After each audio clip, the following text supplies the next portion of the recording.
Galera, sabe aqueles aquários redondinhos, onde normalmente vem um beta?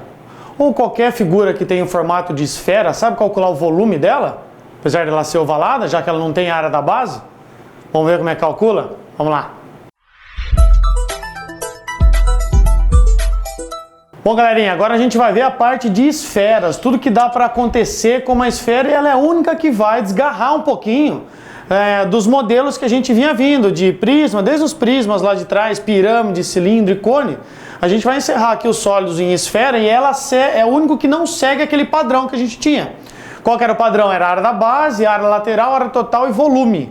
Aqui você pode olhar uma esfera, ela não vai ter base, então não tem como você calcular a área da sua base. Eu só vou ter dois itens aqui em esfera.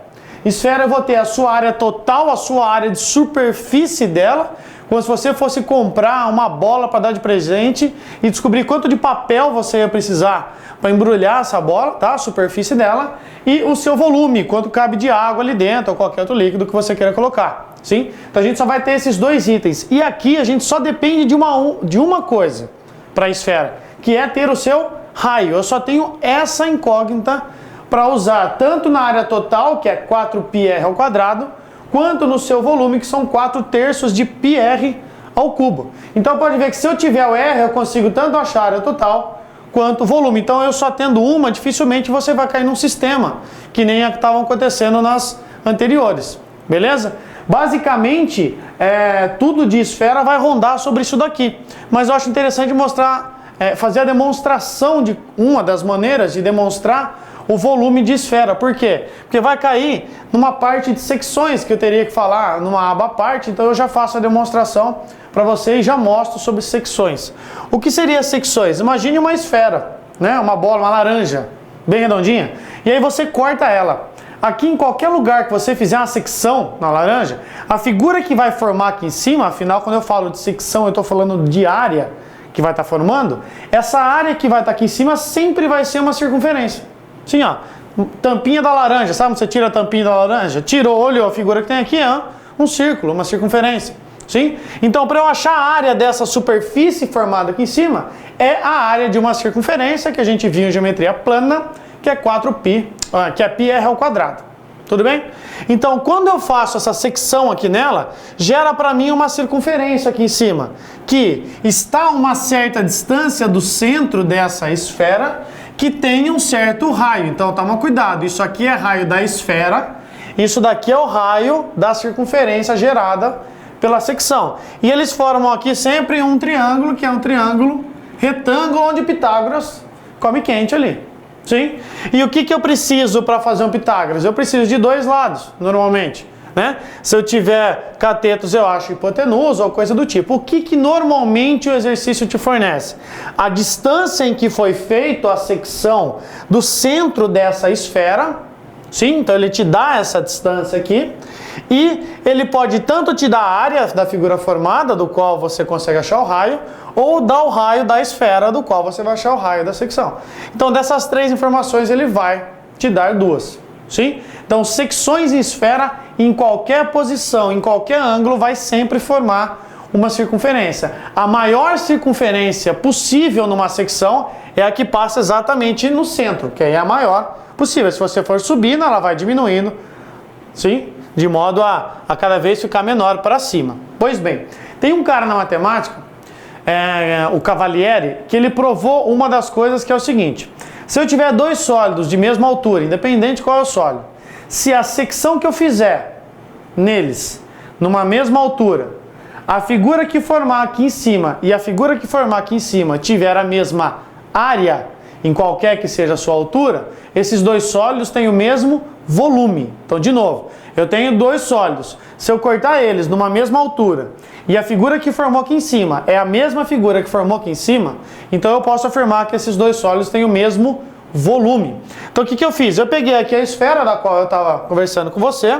e aqui a gente tem uma anticlepsidra. O que é uma anticlepsidra? A clepsidra é a nossa ampulheta. Manja a ampulheta? Aquela que parece dois cones, um em cima do outro. A anticlepsida é a não ampulheta. Então imagina assim, ó, o cilindro inteiro e você tira este cone de baixo e este cone de cima. Vai sobrar somente essas partes aqui, ó.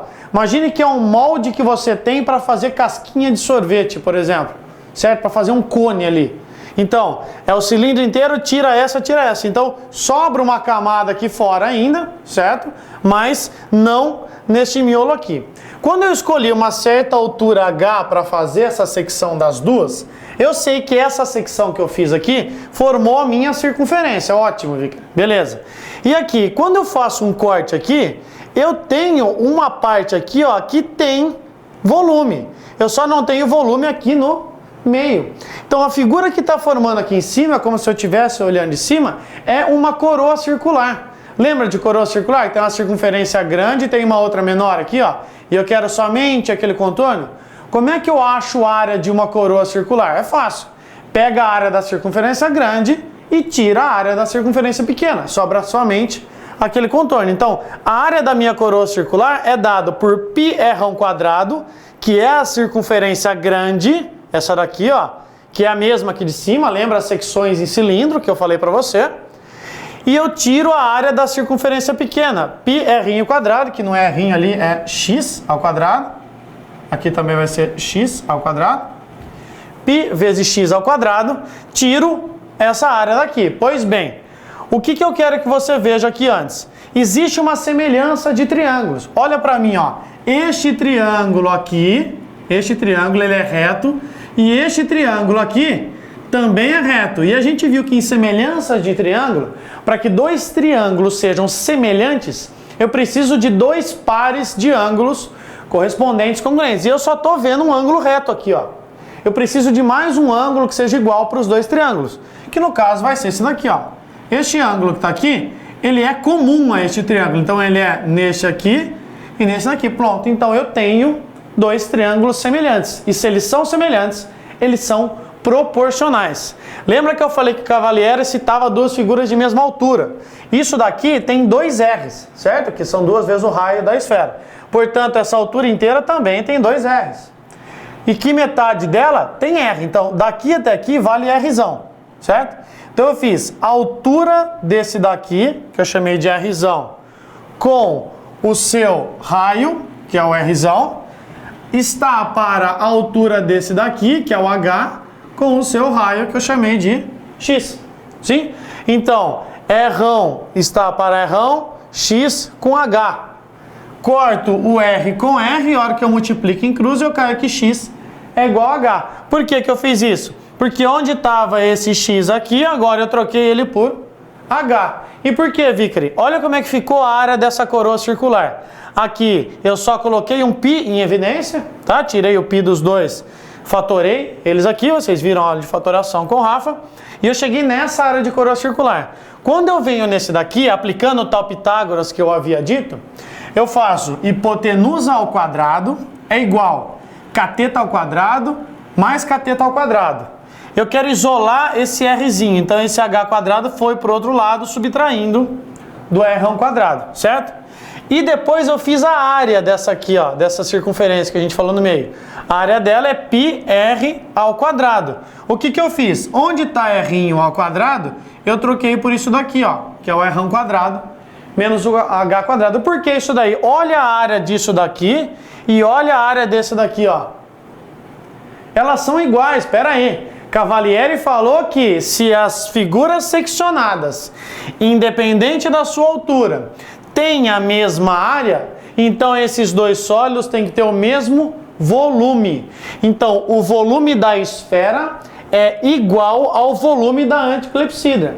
E o que é anticlepsida? É o cilindro inteiro, tira um cone, tira outro cone. Sim? A base desse cilindro e a base do cone é a mesma circunferência, certo? Guarda isso que eu vou fazer a demonstração agora. E a altura do cone vale somente Rzão, que é metade, e a altura do cilindro inteiro vale 2 Rzão. Sim? Então vem comigo aqui para ver como é que fica agora. Então vamos lá. Aqui olhando as duas figuras, o que eu vou fazer? O volume da minha esfera, certo? Vai ser o volume do cilindro menos o volume de dois cones. Volume de cilindro, todo volume, salvo esfera, é a área da base vezes a altura. Lembra? Sentou, cutucou, divide por 3. E o cilindro, se você sentar, não cutuca. Então é somente a área da base vezes a sua altura. Já o cone formado aqui, o volume dele é a área da base vezes a altura, só que dividido por 3, porque aparentemente ele cutuca. Sim? Então são dois volumes de cone. O volume do cilindro tem como área da base esta circunferência, πr², vezes a sua altura, que eu falei que era igual a essa, 2r, menos 2 vezes a área da base do cone, é a mesma circunferência, só que agora a sua altura é somente r, que é metade, é r para esse e r para aquele. Então vezes r, tudo dividido por 3. Arrumando isso daqui ficou 2πr², arrumando isso daqui ficou 2πr³ sobre 3, tirei um MMC entre 3 e 1, coloquei ele aqui embaixo, 3 dividido por 1, 3 vezes 2, 6, e 3 por 3, 1 vezes 2, 2. 6 tira 2, a parte literal é a mesma, sobra 4πr³ por 3, que é o nosso volume de esfera. Nossa, eu vou ter que saber fazer a demonstração? Não. O importante é você saber o volume e entender principalmente essa parte de secção, que é uma parte importante. Só que acontece esses cortes aqui. E também fazer subtração de volumes, certo? Eu posso pegar o volume do cilindro e tirar o volume dos cones, o que é algo comum de cair separadamente. A demonstração não é algo tão clássico de se cair nos vestibulares, porém está visto, só para você entender as subtrações, beleza? Vamos ver alguns outros cortes agora em esfera. Então, galerinha, agora, cortes que ficaram faltando, a gente sabe que aqueles cortes que a gente estava fazendo sempre formavam em cima circunferências, e agora que a gente tem uma análise diferente da esfera, como se a gente fizesse cortes que nem melancia, você tira um pedaço de melancia. E tem dois nomes que você tem que ficar atento, um deles é quando fala de fuso e o outro é quando fala de cunho. Cunho e fuso esférico.